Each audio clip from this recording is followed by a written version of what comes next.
Morning, today is Tuesday. Dito kami ngayon sa port ng Cebu. We're going to Bohol. First time ko rin pala magpunta ng Bohol. First time niya sumakay ng Roro. Nasakay kami ngayon sa Roro. Bali alas 8 pa yung natin, Roro, papuntang Bohol. 7 pa lang, isang oras pa kami maghihintay dito.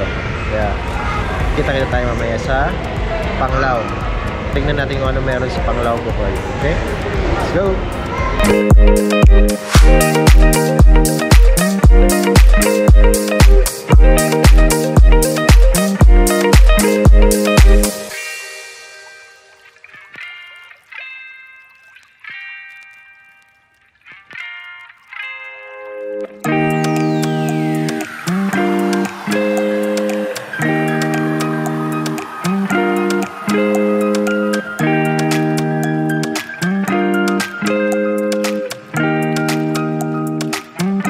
Good morning guys, today's video mag-island hopping tayo dito sa Bohol.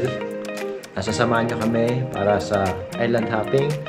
Ang una namin siguro pupuntahan yung Dolphins. Pupunta kami dun sa Virgin Island. Okay? Samahan nyo kami. Let's go! Kung nandito kayo sa Bohol, mas okay na mag-rent kayo ng motor para makapag-ikot na rin kayo at hindi kayo mahirapan sa pag-commute.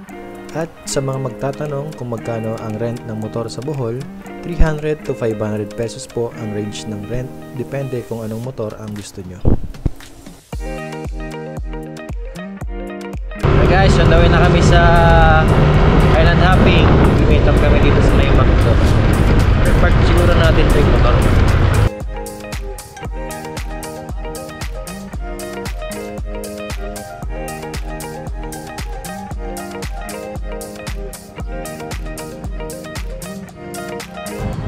Huwag nyo din kakalimutang magbaon ng tubig at pagkain kasi aabutin kayo ng tanghali sa island natin. Ay, babalik na pala.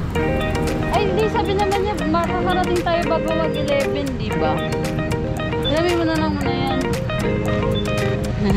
Joke lang. Sige.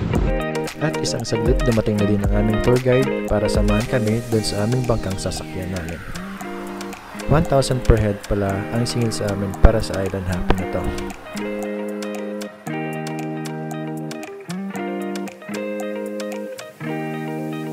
Ano talaga tayo, no? Maaga talaga yung pag-ano to, yung island hopping, no?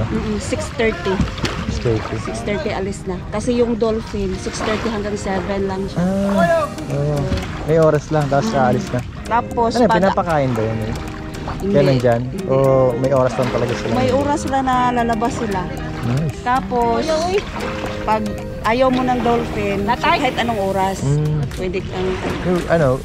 Yeah! Kung sa private lang. Private ka, pwede naman. Kasi minsan yung iba ayaw sa Dolphin. So, dapat sila ba? Bakit ayaw nila ng Dolphin? Kasi yung early kasi. Masyado maaga, 6:30. Galing dun sa sinakyan nating bangka, 10-15 minutes lang, mararating na natin ang area na kung saan nagpapakita ang mga dolphins.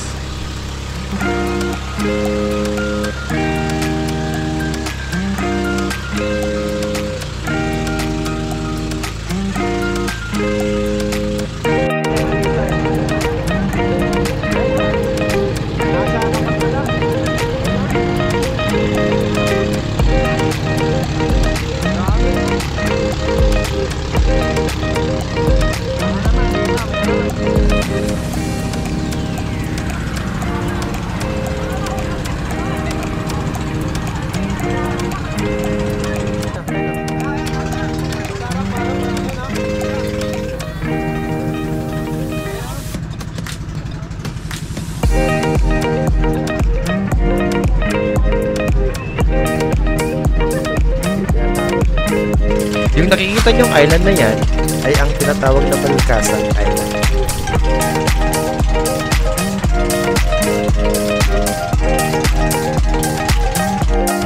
So na guys, dito tayo ngayon sa Balikasag Island. Dito yung stopover ng punta ng turtle watching saka fish feeding. Ayan. Dito tayo.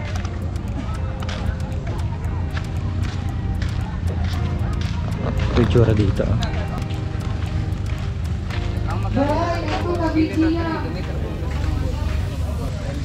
Dito yung mga ano, fins sa snorkel.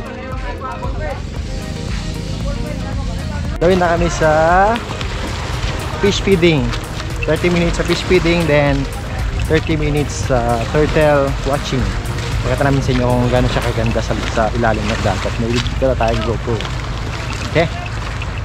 Let's go! Yeah! Ay, sige. Marunong pa kayo ng mga sir? Ako ya. Ako hindi. You know how to swim? Yeah. You know how to swim? Yeah, I don't know how. I don't know how.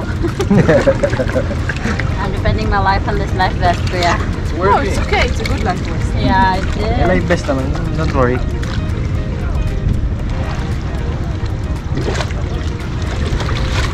Meron ba ano dyan kaya? Turtle?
After natin sa Balikasag Island, ang huling pupuntahan natin ay ang Virgin Island. 30 to 40 minutes naman ang biyahe papuntang Virgin Island.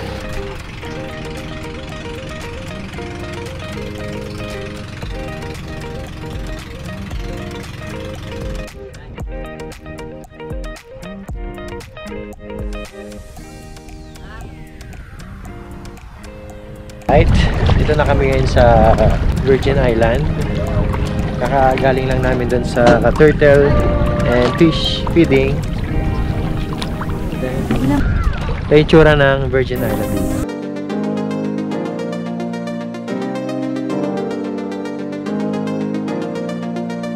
Island, baby! Yeah!